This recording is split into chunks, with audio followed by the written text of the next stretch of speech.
2024 election ও হাসিনার পতনের পর যারা 6 মাসের মধ্যে মোদী সরকারের পতনের স্বপ্ন দেখেছিল, প্রথমে হরিয়ানা রেজাল্ট ও পরে মহারাষ্ট্র ইলেকশন রেজাল্টের পর তারা বুঝে গেছে তাদের স্বপ্ন खत्म। মহারাষ্ট্রের মানুষ এ খেত সে ফে মোদির এই বাণী মেনে নেওয়ার সাথে সাথে আবার 2019-এর মোদি হে তো মুমকিন হে সেই মোদি রাজত্বের নবসূচনা ঘটালো। কিন্তু কমলা হ্যারিস চাচির ওপর যারা আস্থা রেখেছিল তাদের কি হবে? Bye bye tata good bye गया। কুকুরের লেজ আর জাতীয় কংগ্রেস সমার্থক। কুকুরের লেজ যেমন সোজা হয় না, ঠিক তেমনি কংগ্রেস দলও হার থেকে শিক্ষা নেয় না। गजब बेइज्जती है। আসুন আজকে আমরা মহারাষ্ট্র ইলেকশন ও ঝাড়খণ্ড ইলেকশন নিয়ে আলোচনা করব এবং জাতীয় রাজনীতির প্রেক্ষিতে একটু রক্ত না বার করি কাটাছেঁড়া করব। নিজ হেরো পাপ্পুর ওপর আশা করেছিল হেরো পাপ্পু প্রধানমন্ত্রী হবে আর তারা দিল্লির মজনতে মজবে, কিন্তু ওরা ভুলে গিয়েছিল ওদের বিপরীত দিকে আছে নরেন্দ্র দামোদর দাস মোদি। তাই প্রথম ধাক্কাটা খায় কৃষক পালোয়ান জওয়ান অধ্যুষিত হরিয়ানাতে। গুহারা হারার পর সব আশা গিয়ে ওদের দাঁড়ায় কমলা হ্যারিস চাচির ওপর। কিন্তু আমেরিকার নির্বাচনে ডোনাল্ড ট্রাম্প জিতে যাওয়ার পর পাপ্পুদের সেই আশাতেও চুন পড়ে যায়। লজ্জা শরম অবশিষ্ট কিছু থাকলে এইরকম কেউ করে না। রাজনীতিতে যদি অবসর নেওয়ার নিয়ম থাকতো তাহলে হেরো পাপ্পুর হিমালয়তেও জায়গা হতো না। रोज आते हैं इस उम्मीद पे आज जीतेंगे कल जीतेंगे परसों जीतेंगे रोज हारते हैं।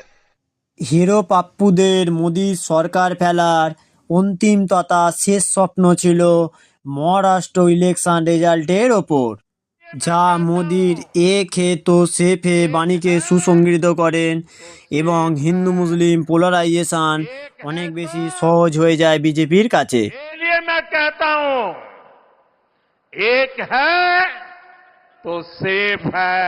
100-র স্বপ্ন দেখানো কংগ্রেস পেয়েছে মাত্র 16টা সিট। হারপিক দিয়ে যেমন বাথরুম সাফ করা হয় ঠিক তেমনি মহারাষ্ট্র থেকে কংগ্রেস সাফ হয়ে গেছে। और अभी तो रुको, क्लाइमैक्स अभी बाकी है। আর মুখ্যমন্ত্রীর স্বপ্ন দেখা উদ্ধব ঠাকরে পেয়েছে মাত্র 20টি সিট। যেদিন পালঘরে দুজন নিরীহ সাধুকে খুন করা হয়েছিল সেদিনই উদ্ধব ঠাকরের রাজনৈতিক জীবনের কফিনে শেষ পেরেকটা পোঁতা হয়ে গিয়েছিল। আর উদ্ধব ঠাকরের বাবা বাল ঠাকরে বেঁচে থাকলে হয়তো আত্মহত্যা করতেন, কারণ তিনি কংগ্রেসের সাথে শিবসেনার জোট কখনোই মানতে পারতেন না। তিনি বলেছিলেন শিবসেনা যদি কংগ্রেসের সঙ্গে যায় তাহলে চুরচুর হয়ে যাবে। বাস্তবে তাই হয়েছে। मैं मेरी शिवसेना की कांग्रेस नहीं होना दूंगा, नहीं, कभी नहीं। और मुझे जब ये मालूम होगा कि हो रही है तो I will close my shop. अलग नहीं, नहीं चाहिए।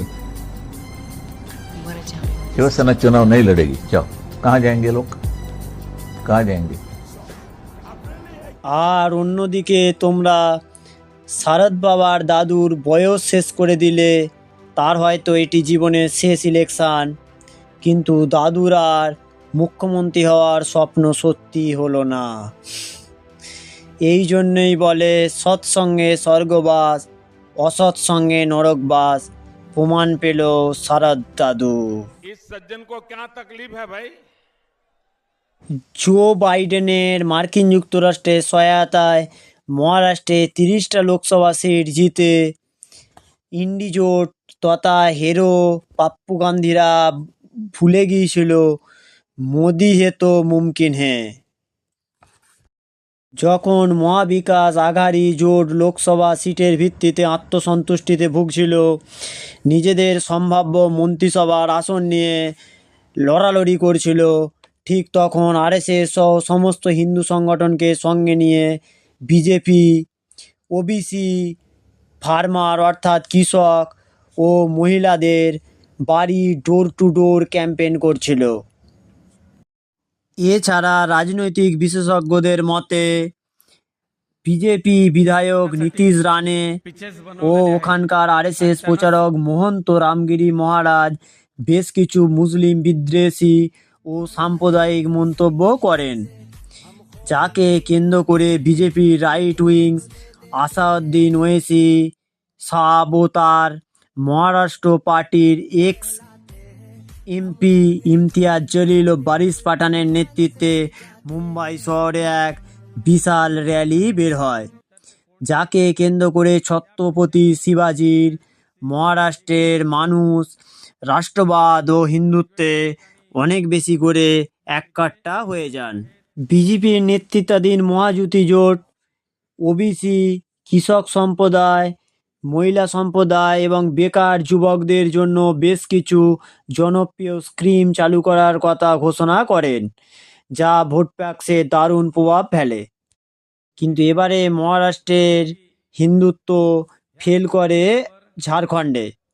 হেমন্ত বিশ্ব শর্মা এবং শিবরাজ সিং চৌহানের মতো হিন্দুত্বের পোস্টার বয় থাকা সত্ত্বেও মহারাষ্ট্র ঝাড়খণ্ডের ইলেকশন থেকে একটা জিনিস স্পষ্টভাবে বোঝা যায়, মানুষ কাজ করে টাকা অর্জনের পরিবর্তে দানমূলক অর্থাৎ না কাজ করে যে অনুদান পাচ্ছে সেটিকে অনেক বেশি গুরুত্ব ও প্রাধান্য দিচ্ছে। দুটি রাজ্যের নির্বাচনে কর্মসংস্থান, শিল্পায়ন, নারী শিক্ষা ও স্বাস্থ্য ব্যবস্থা নির্বাচনের কোনো রাজনৈতিক ইস্যু হয়নি। মানুষ অনুদানের রাজনীতিকে সর্বপ্রথম ও ধর্মের রাজনীতিকে সর্বাধিক গুরুত্ব দিয়েছে। কিন্তু হেরো পাপ্পু গান্ধী রাজনীতি থেকে অবসর নিয়ে হিমালয়ে স্থায়ীভাবে থাকার জন্য হিমালয় জোড়ো যাত্রা করে কিনা সেটাই এখন দেখার।